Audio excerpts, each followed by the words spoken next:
नमस्कार साथियों।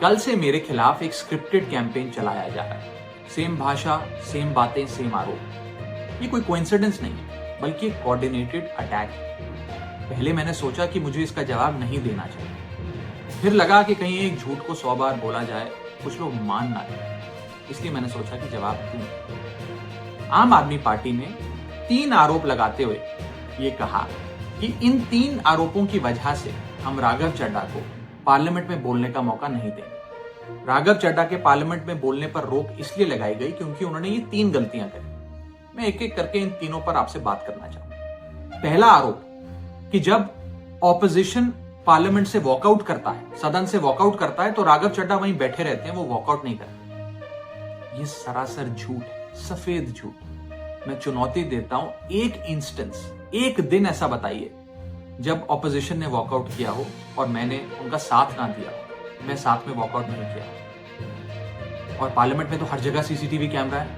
आप सीसीटीवी कैमरा निकाल कर दिखा दीजिए, दूध का दूध और पानी का पानी हो जाए। दूसरा आरोप लगाया कि राघव चड्ढा ने चीफ इलेक्शन कमिश्नर के इंपीचमेंट मोशन पर, यानी कि मुख्य चुनाव आयुक्त को हटाने वाली जो याचिका थी, उस पर साइन करने से मना कर दिया। दूसरा सफेद झूठ। ना मुझे आम आदमी पार्टी के किसी भी नेता ने इस मोशन पर साइन करने के लिए कहा, ना औपचारिक तौर पर कहा, ना अनौपचारिक तौर पर कहा। और आम आदमी पार्टी के राज्यसभा में कुल 10 सांसद हैं, जिनमें से 6 या 7 सांसदों ने इस मोशन पर खुद ही साइन नहीं किया। तो भला इसमें मेरी क्या गलती? खाली सारा दोष मुझ पर ही क्यों मढ़ा जा रहा है? और इस मोशन के लिए राज्यसभा में कुल 50 सिग्नेचर चाहिए होते हैं, यानी कि 105 विपक्षी सांसदों में से मात्र 50 सिग्नेचर से ये याचिका पूरी हो जाती है। तो इतना शोर क्यों? और तीसरा आरोप जो मुझ पर लगाया गया वो ये था कि राघव चड्ढा डर गए हैं और इसलिए वो बेकार मुद्दे उठाते हैं।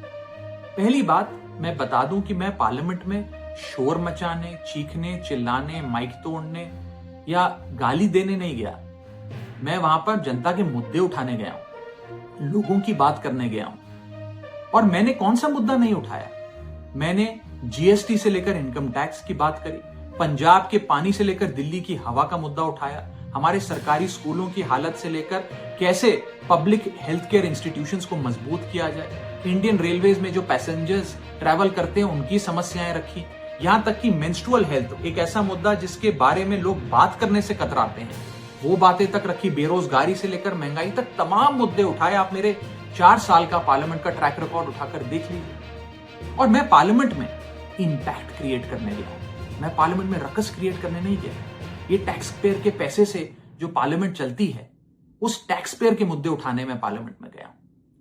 अंत में मैं बस इतना कहना चाहता हूं कि जो लोग आज मुझ पर आरोप लगा रहे हैं, झूठे आरोप लगा रहे हैं, कि हर झूठ को बेनकाब किया जाए और हर सवाल का जवाब दिया जाए, क्योंकि मैं घायल हूं, इसीलिए घातक हूं।